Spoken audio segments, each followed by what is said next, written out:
एक शख्स अपने घर से जब भी निकलता था तो उसके अड़ोस पड़ोस के उसके जानने वाले लोग उससे पूछा करते थे कि यार तेरी घरवाली क्या नचनिया हो गई है, जब भी मोबाइल खोलते हैं उसी की कोई ना कोई रील या कोई ना कोई वीडियो आ जाती है, उसे समझा सारे दिन नाचती रहती है। अब जो आदमी उससे ऐसे ऐसे बोलता था तो उस आदमी को बहुत बुरा लगता था कि उसकी पत्नी के बारे में लोग उससे ऐसे ऐसे बात कर रहे हैं। तो ये शख्स अपने घर पे जाता है, अपनी पत्नी को समझाता है कि देखो ये तुम जो सारे दिन नाचती रहती हो रील पे वो अच्छी बात नहीं है, तुम उसे छोड़ दो, लोग तुम्हारे बारे में पता नहीं क्या क्या कहते हैं। लेकिन उसकी पत्नी उसकी जरा भी नहीं सुनती। अब ऐसे ही थोड़े दिन और गुजरते हैं तो उससे फिर उसके जानने वाले उससे कहते हैं कि यार तेरी घरवाली की नचनिया हो गई है, सारा दिन नाचती रहती है, जब भी मोबाइल खोलो तो तेरी घरवाली की रील आ जाती है। अब इस आदमी को ये वाली बात बुरी लगती है। अब यहाँ पे क्या होता है, ये अपने घर पे जाता है और अपनी पत्नी से कहता है कि देखो तुम नाचना गाना बंद कर दो, ये अच्छी बात नहीं है, तुम पढ़ी लिखी हो, तुमने ITI की है, तुम कढ़ाई बुनाई अच्छी तरह से जानती हो, इससे कमाई भी हो सकती है, तुम इन कामों को करो ना, घर के कामों को, तुम क्या सारे दिन नाचती रहती हो। अब उसकी पत्नी कुछ दिनों के लिए तो रुक जाती है, लेकिन इसके बाद क्या होता है दोस्तों, इसकी पत्नी की किसी उसी के जैसे यूट्यूबर या इंस्टाग्रामर से दोस्ती हो जाती है और दोस्ती होने के बाद उसकी पत्नी का उससे प्रेम हो जाता है और प्रेम के बाद प्रेम संबंध बनते हैं और इसके बाद यहीं से एक हत्या की कहानी लिख दी जाती है। और दोस्तों ये हत्या की कहानी इतने सातिराना अंदाज से लिखी थी कि कोई भी इसकी पत्नी को पकड़ नहीं सकता था, लेकिन कोशिश करने से आखिरकार इसकी पत्नी पुलिस के हत्थे चढ़ जाती है और फिर सारा मामला सामने आता है।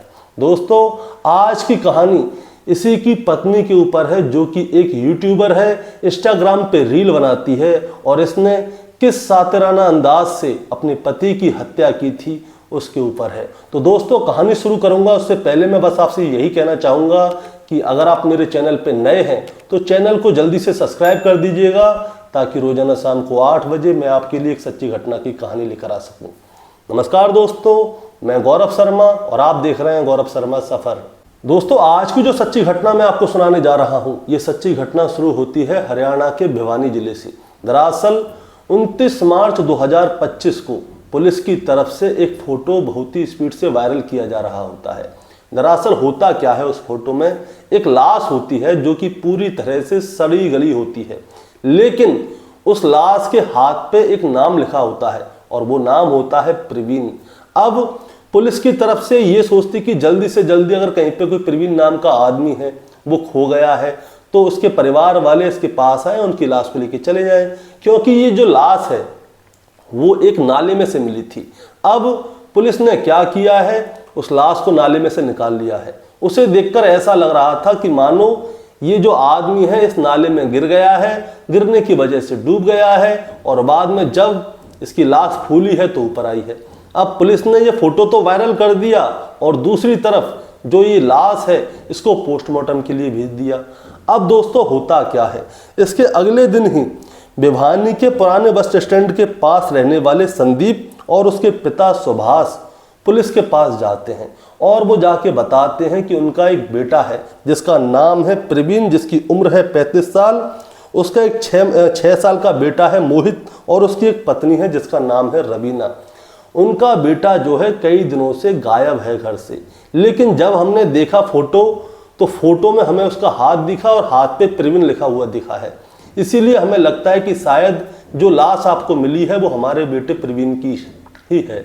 अब पुलिस वाले क्या करते हैं, इन दोनों को ले जाकर उस लाश को दिखाते हैं। अब जैसे ही ये दोनों बाप बेटे लाश को देखते हैं तो ये तुरंत पहचान जाते हैं कि ये उन्हीं के बेटे प्रवीण की लाश है जिसकी उम्र 35 साल है।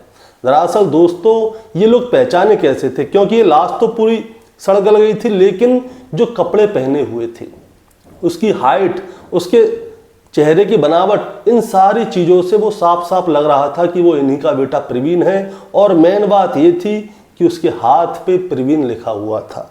अब दोस्तों होता क्या है, अब प्रवीण मर चुका है। अब इसके बाद में वो लोग उसकी लाश को ले जाते हैं, उसके बाद में उसका अंतिम संस्कार होता है।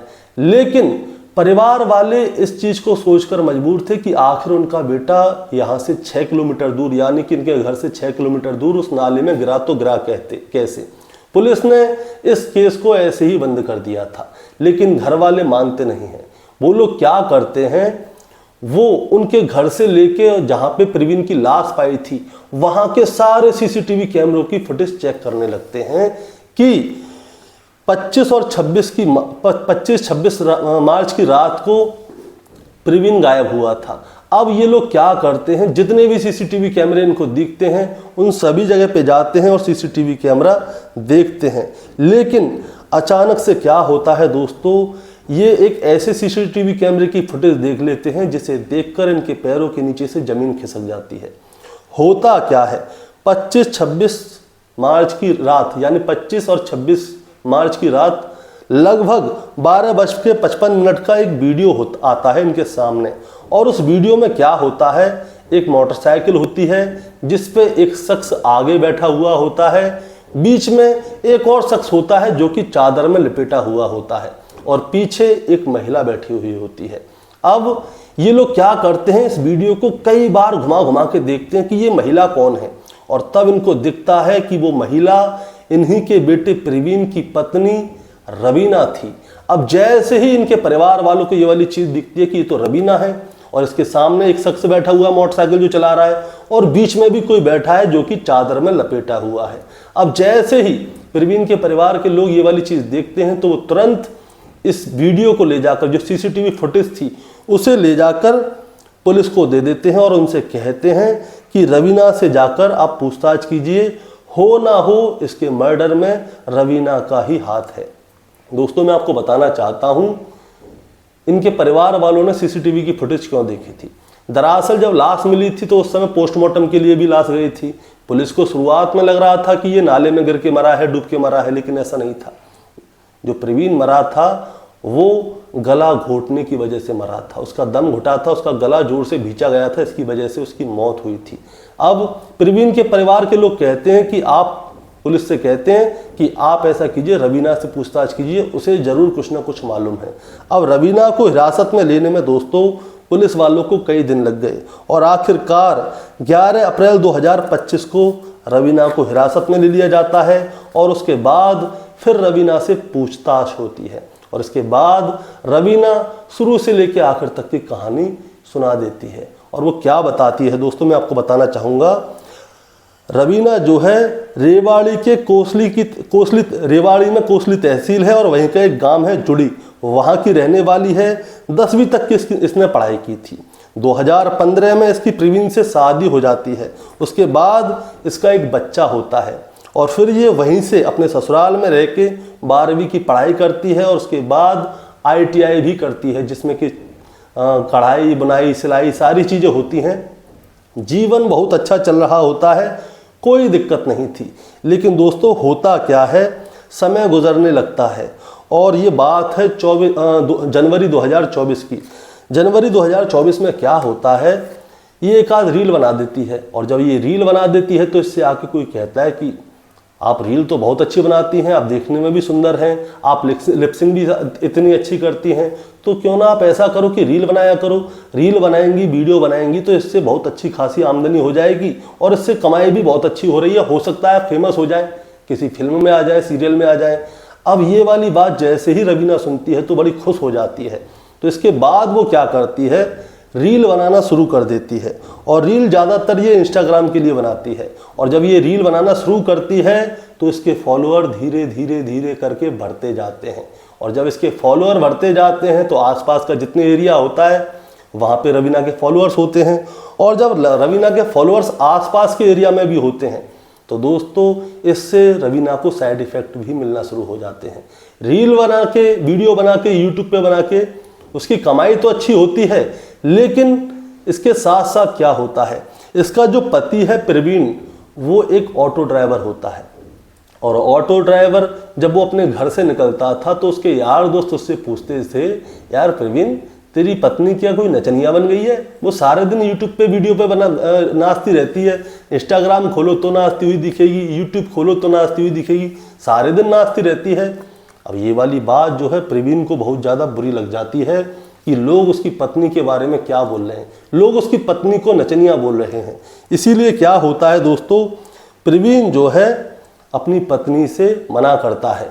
वो कहता है कि तुम ऐसा है इंस्टाग्राम वगैरह पे इन पे नाचना बंद कर दो, ये अच्छी बात नहीं है, समाज में हमारी थोड़ी सी इज्जत है, वो भी तुम लुटवाए जा रही हो। लेकिन दोस्तों रवीना मानती नहीं है। वो चोरी चोरी चुपके चुपके अपने पति से वीडियो बना लेती थी।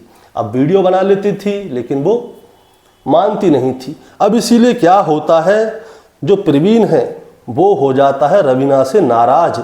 इसीलिए रवीना जो है मायके चली जाती है। अब मायके चली जाती है तो वहाँ पे वो वीडियो नहीं बनाती।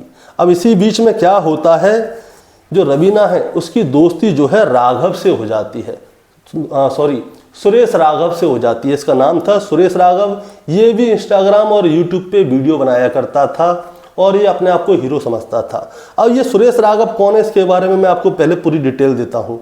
हिसार में एक जगह लगती है हंसी, और हंसी का ही एक गांव है प्रेमनगर, यहाँ का रहने वाला है।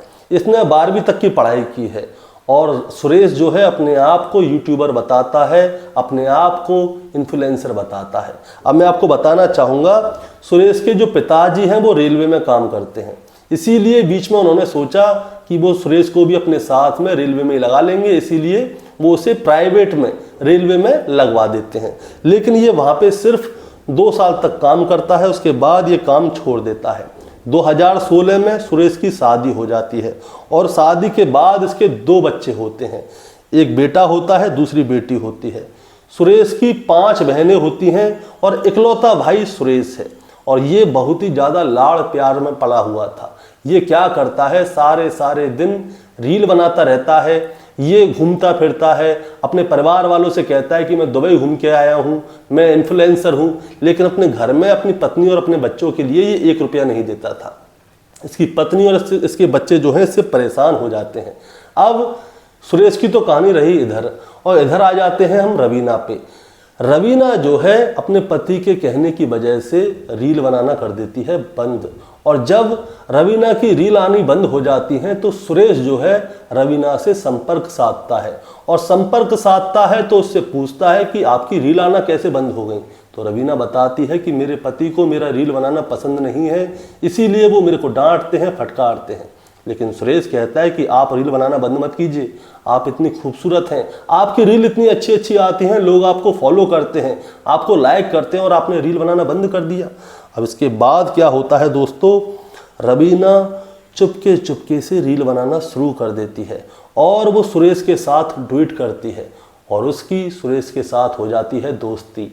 रवीना अपने मन की बात सुरेश को बताती है और वो कहती है कि मेरा पति मुझे डांटता रहता है, ऑटो चलाता है, ज़्यादा कमाई है नहीं, और वो मेरे सपनों को दबा देगा। लेकिन सुरेश जो है उसके सपनों में हवा दे रहा होता है।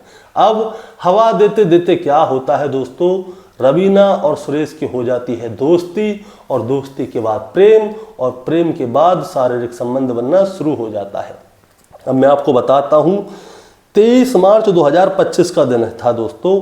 जो रवीना है वो 20 दिन बाद अपने ससुराल आती है, और जब वो ससुराल आती है तब क्या होता है, जब वो ससुराल आती है तो उसका पति जो है प्रवीण, वो उससे लड़ने झगड़ने लगता है। वो उससे कहता है कि मैंने तुमसे कहा था कि तुम रील मत बनाया करो, लेकिन तुम अभी भी रील बना रही हो।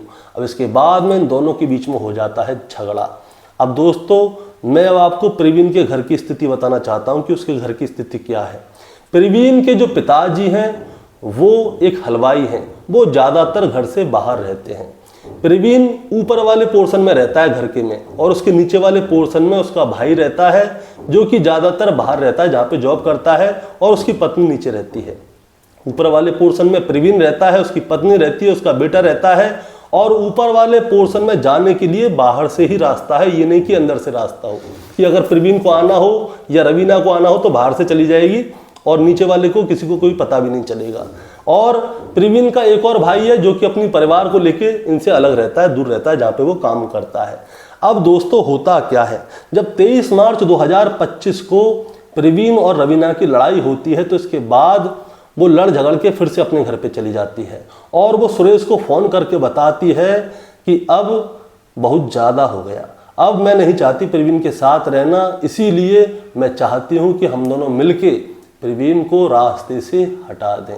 और इसमें सुरेश भी रवीना का साथ देने के लिए तैयार हो जाता है। अब इसके 2 दिन बाद रवीना फिर से अपने घर पे आती है, यानी कि 25 मार्च 2025 को। और 25 मार्च 2025 को ये लोग खाना पीना खाते हैं और प्रवीण सो जाता है। इतने में ही रवीना क्या करती है, सुरेश राघव को कर देती है फ़ोन और फ़ोन करके उसे बुला लेती है। सुरेश राघव अपनी मोटरसाइकिल लेकर आता है चुपचाप और झीने से ऊपर चढ़ जाता है। इतने में ही प्रवीण की आंखें खुल जाती हैं क्योंकि उसे बाहर से कोई आवाज़ आई थी।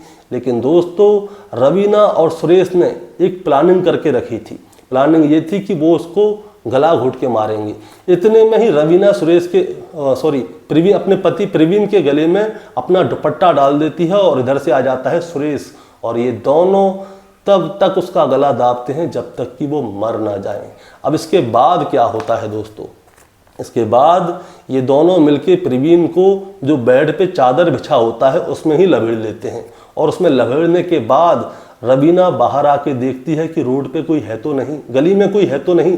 और जब उसे कोई नहीं दिखता तो ये दोनों प्रवीण की लाश को उतार के नीचे ले आते हैं, क्योंकि जीना बाहर ही होता है। उसकी छोटे भाई की पत्नी को कुछ भी पता नहीं चलती कि आखिर उसके ऊपर वाले माले पे हो क्या रहा है। ये लोग प्रवीण की लाश को लेकर आते हैं नीचे। सुरेश चलाता है बाइक, प्रवीण की लाश होती है बीच में और पीछे बैठी होती है रवीना। और यहाँ से लगभग 6 किलोमीटर दूर जाते हैं जहाँ पे कि एक नाला होता है, और उस नाले में जाके उस लाश को फेंक देते हैं और उसके ऊपर से झाड़ियाँ डाल देते हैं ताकि किसी को पता ना चल पाए। लेकिन दोस्तों जहाँ पे क्राइम होता है वहाँ पे सबूत जरूर होते हैं, और कभी कभी तो लाश खुद ही बोलने लगती है। यहाँ पे भी प्रवीण की लाश 1-2 दिन बाद ऑटोमेटिक नाले के पानी से फूल गई और ऊपर आ गई।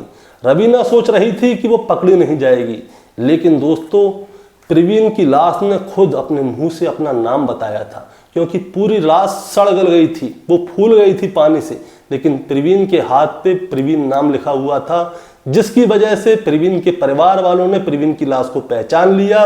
और उसके बाद जब पुलिस वालों ने कोई ज़्यादा बड़ा एक्शन नहीं लिया तो प्रवीण के परिवार के लोग ही सीसीटीवी कैमरे की फुटेज को देखने गए। और जब उन्हें पता चला कि ये रवीना अपने पति को लेके कहीं जा रही है तो उसने पुलिस को बताया, और पुलिस को बताने के बाद पुलिस ने इस पूरे कारनामे को खोल के सामने रख दिया कि आखिर रवीना ने अपने पति प्रवीण की हत्या की तो कैसे की और उसकी लाश को कैसे ठिकाने लगाया।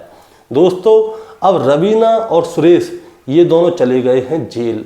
अब जेल तो ये लोग चले गए हैं, लेकिन इनके बाद इनके परिवार का क्या होगा ये सोचने वाली बात है। और दूसरी बात ये दोस्तों कि इस कहानी को सुनाने का मतलब आपको परेशान करना है, विचलित करना बिल्कुल नहीं है, बस आपको बताना है और जताना है।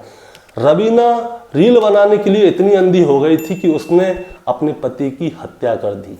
उसने अपने पति की हत्या तो कर दी और अब रवीना जेल में रह रही है। अब उसके बच्चे का क्या होगा, वो जिंदगी भर क्या सोचेगा अपनी माँ के बारे में कि उसने उसके बाप की हत्या कर दी।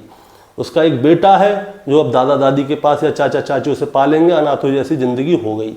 और इधर दूसरी तरफ सुरेश के 2 बच्चे हैं और एक पत्नी है। इनका क्या होगा, इनकी जिंदगी आगे कैसे गुजरेगी। इसके बच्चे भी जीते जी अनाथ हो गए। और जब सुरेश की पत्नी के पास मीडिया कर्मी जाते हैं और उससे पूछते हैं कि आपका क्या कहना आपके पति के बारे में, तो वो बताती है कि मैं क्या कहूँ, मैं तो पहले से ही विधवा जैसी जिंदगी जी रही हूँ और मेरा पति ना मुझसे बोलता था, ना मेरे पास आता था, ना ही मुझे घर के लिए कोई खर्चा देता था। बस 2 बच्चे हो गए, यही बहुत बड़ी बात है। अब दोस्तों क्या होगा आगे क्या नहीं होगा वो समय बताएगा। और आपको क्या कहना है, आप क्या कहना चाहते हैं इस कहानी के बारे में, रवीना के बारे में, सुरेश के बारे में, या उसके सीधे साधे पति प्रवीण के बारे में जो कि एक ऑटो ड्राइवर था जिसका कि इस पूरे मामले से कोई लेना देना नहीं था, फिर भी उसकी हत्या कर दी गई। दोस्तों आपका क्या कहना है आप जरा हमें कमेंट में बताएं। चैनल पे नए हैं तो सब्सक्राइब करके जाएं ताकि रोजाना शाम को 8 बजे मैं आपके लिए एक सच्ची घटना की कहानी लेकर आ सकूं। नमस्कार।